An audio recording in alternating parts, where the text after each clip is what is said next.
Here we go. Hey guys, today I'm going to explain you on pKa and pH relation in connection with amino acids. So let's write the structure of amino acid here, general structure of amino acid. So here is the alpha carbon, then we have COO minus, this is the carboxyl group, primary carboxyl group. Then we have NH3 plus here, and this is the primary amino group.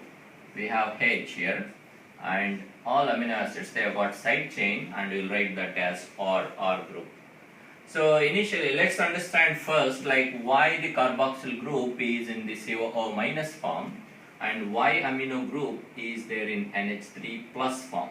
Okay. So to understand that, first let's write the COO as COOH, that is the carboxyl group here, and NH3 plus, let's write it as NH2.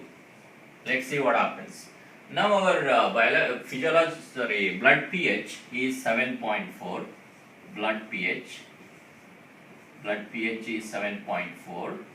Let's see what happens under blood pH. What will happen to the carboxylate group and what will happen to the amino group, primary carboxyl group and primary amino group. So now we need to know that the carboxyl group, primary carboxyl group, average pKa, that is dissociation constant, pKa of carboxyl group is average 2. It varies from individual amino acids, but let's take it as 2. And the pKa for amino group is 9.5. Now let's see what happens to the carboxyl group when the pKa is 2 and the normal blood pH is 7.4. So whenever the pH, now the pH is 7.4, that is 7.4 here, and the carboxyl group pKa is 2, and this is the pKa for carboxyl group, that is 2. So basically pH is much more than pKa, that is pH is more than pKa, 7.4 more than 2. Okay, so when the pH is more than pKa, so it means that, so pH is more, 7.4 means it has got less hydrogen ion concentration when compared to the carboxylic acid group. So that's why what happens, COOH is going to undergo deprotonation.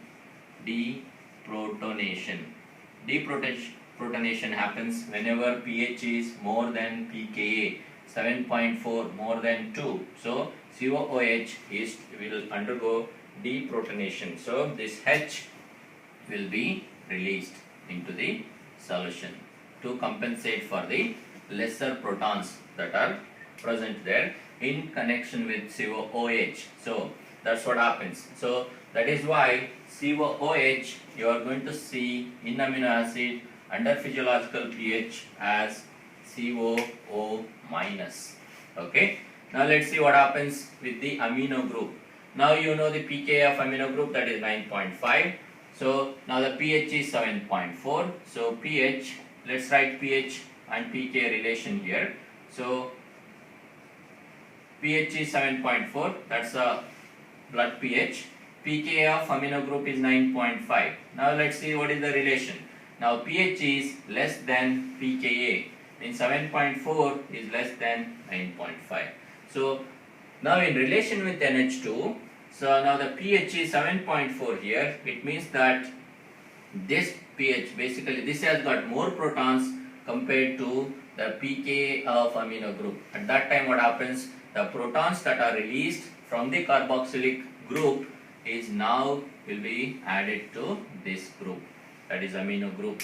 So amino group is going to take up protons and it will become NH3 plus. That is the amino group. Primary amino group is now converted to NH3 plus. Primary carboxyl group is now converted to carboxylate. So now when the pH is less than pKa, that is when 7.4 less than 9.5, so during that time what happens? Protonation occurs.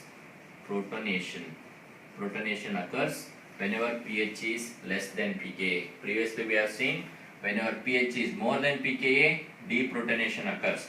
So you really need to remember these things. So When pH is more than pKa, there is deprotonation. When pH is less than pKa, there is protonation. Now let's see one more concept, just to have a general understanding. Whenever pH is equal to pKa, sometimes probably let's take example of this carboxyl group. pKa is 2. If the pH is 2, so say 2 and 2, pH is 2, pKa 2. At that time what happens? 50% of carboxylate group, carboxylic acid group will be there in the form of COO minus, and 50% of carboxyl groups will be present as COOH, that is 50-50. Okay, this is what happens. So when pH is more than pKa, deprotonation occurs. When the pH is less than pKa, protonation occurs. When pH is equal to pKa, it is 50% protonation, 50% deprotonation. Okay, that's what is the relation between pKa and pH. Okay, same thing will happen in connection with the side group pKa. Each amino acids have got side groups, and that is side chains. Each side chains they have got their own pKa, but the relation is same. If the pH is more than pKa, they will undergo deprotonation. If the pH is less than their pKa, so they are going to undergo protonation. Okay, so this is all about pKa and pH. I hope this helped you. If you have any question, you can write your questions in the comment section below. Thank you.